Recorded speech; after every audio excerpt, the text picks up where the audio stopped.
Hi Capricorn, welcome to your June 2017 general tarot reading. It's Raina here. So this is a general focus. If you're looking for love readings, I have them on my channel for May and June already. And, well, hopefully I have them for May since it's almost the end of the month. And if you'd like a private reading, please go to rainamoonastrology.com. I do have the link below to my site as well. So here I go. I like doing the general readings because it's fun to see like what kind of cards show up. If it's like a specific thing more than another, theme or what have you. Wow, you've got some good cards here.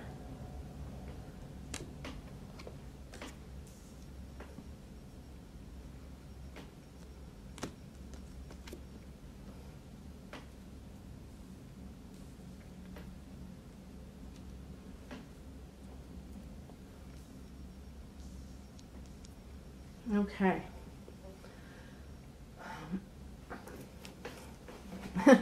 I just saw something really funny. I'm going to say it too, because I got two queens in this reading. So a queen can be a female boss. Either you're boss or you are the boss. You're the queen bee. And I could see a Capricorn woman being a boss. This is kind of like what you live for, is to be the head of something. So that could be you.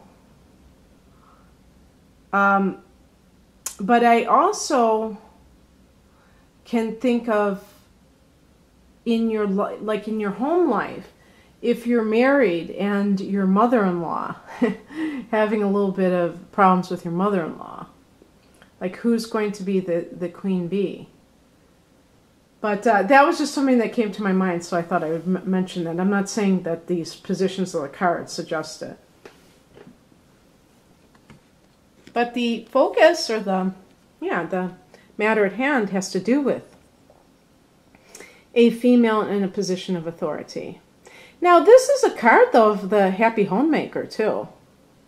So if you're a stay-at-home mother, this could definitely be you.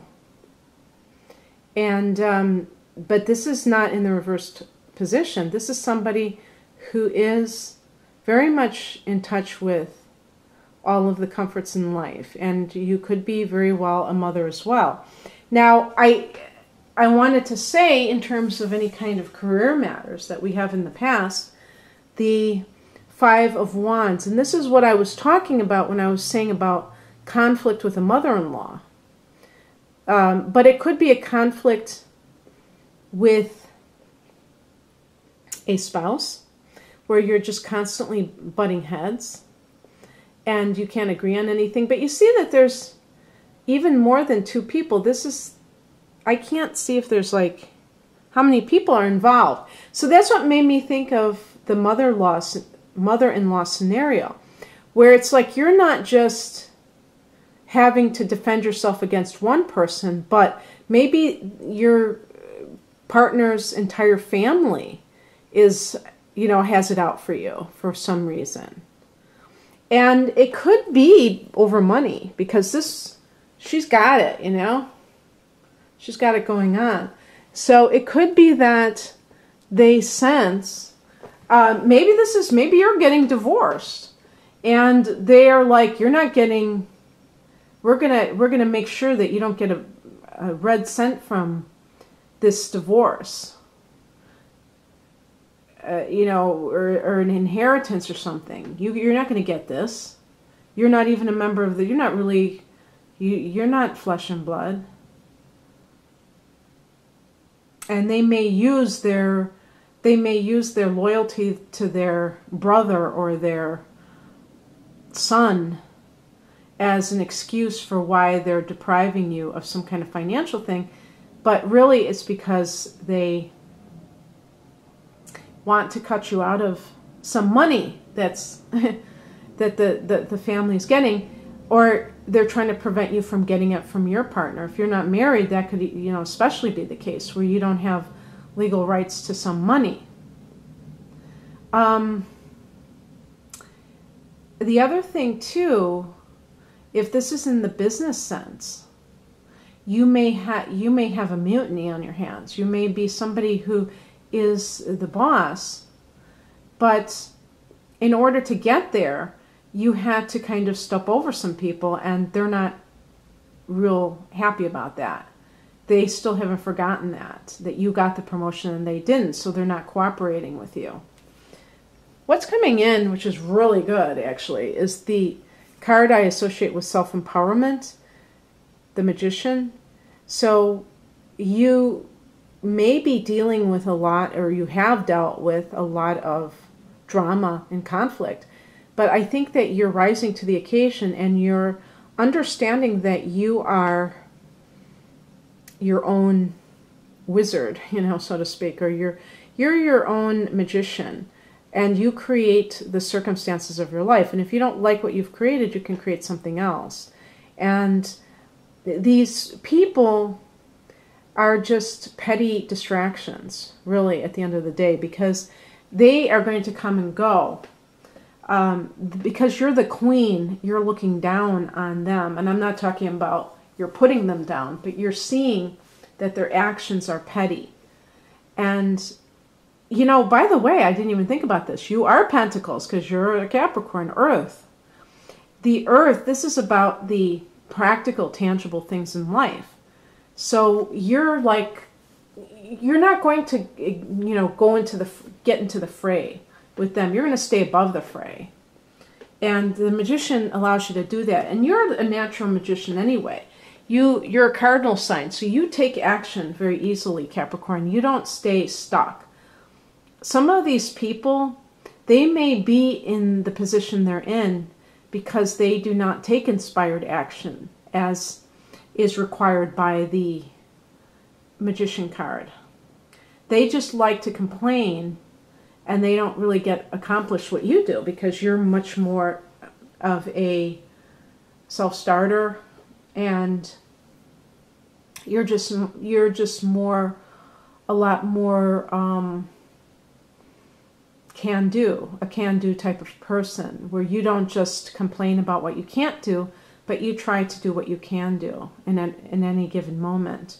So you're very resourceful, and you're also, which is what the Magician card is also about, and you're also very independent in your actions. And so the higher perspective here is the Ace of Swords. So this is also some victory, even though it may have come in around a lot of difficult situations. This is about you having that clarity that allows you to cut through all of the crap around you and all of the drama that other people are starting, whether it's in your private life or in your workplace. And the thing is, if you don't agree to go down to where they are and you just do your job, that's what the Ace of Swords is. It's like you know what you're there to do, and you're not going to deviate from your path.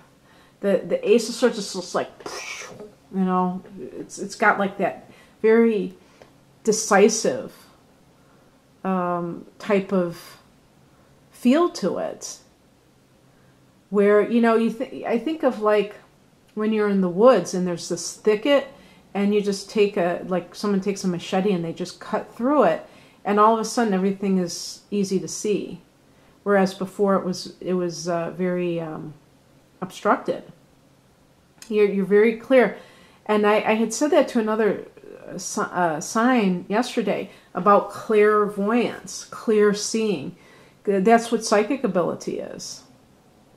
Well, oh gosh, here we are over here. Well, I haven't got there yet. I didn't even think about that card.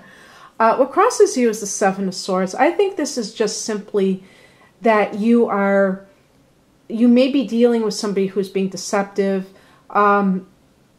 This could even be a situation where you're even in a marriage to somebody who is cheating on you, and yet they have enlisted their family against you to add insult to injury. Because maybe that person comes from a dysfunctional family where they just do all this bad stuff and then they try to cover it up, and there's never any thought that they are the ones that are the perpetrators. The other thing is, this could be an air sign that is the problematic. So that is Gemini, Libra, or Aquarius, and they are trying to thwart you, trying to keep you. They may be the head person who is trying to create some problems for you. What is coming in, or the advice, is kind of more of the same. The Queen of Swords. This is you. This is kind of like a solitary energy almost. The woman who's alone. Sometimes this could be a widow. So I was saying before, I didn't like say this out loud, but I was thinking, could this be that you are a widow and the family has all of a sudden swarmed and they're starting to try to take your partner's estate from you? Because if you weren't married, or just they want a piece of the pie, a piece of the action. And this is you staying above the fray, and you have your wits about you, because that's what the swords represent. And you are very self-sufficient, just like that Queen of Pentacles, where you don't need anything from anybody. So you're not trying to meddle in anybody else's life or manipulate anybody, but they're trying to do it to you because they're the ones that are dependent. But you're independent. And if this is a romantic situation, if somebody is cheating on you, you're not going to get into the drama of it. It's like, whatever, see you later, you know? Because you have this, it's like having a moment of clarity, okay? Where you can see what people are trying to do and you're not having it anymore. And the outcome is what I was talking about when I said clairvoyant. This is a very psychic card, the Queen of Cups. So this is tuning into your spiritual nature and really understanding the source of your peace in life. So even though you have the Queen of Pentacles, which I think a lot of Capricorns think is their peace of mind, is having enough money in the bank, your true peace of mind comes from your connection with God or the universe, whatever you want to call it, or your higher self. Whatever you want to call the thing that is greater than yourself, greater than this world, that, you know, even if you have $1 million in the bank, you're going to leave the world penniless. We all are. So the point is that the soul is represented, I feel, with the cups too. It's like there's nothing that you can lose in this world, you know, that you don't have. You can't lose anything spiritually. You can only lose something in the world. So whatever people are trying to do to you, I feel like you're going to be at peace with your emotions and also be financially self-sufficient, and not only self-sufficient, but actually very, very comfortable. And I think you're going to feel self-actualized, or just feel this sense of self-empowerment, that no matter what people are trying to throw at you, you always rise to the top. So I do like this reading, Capricorn, and I hope you enjoyed this. Have a wonderful June. Bye.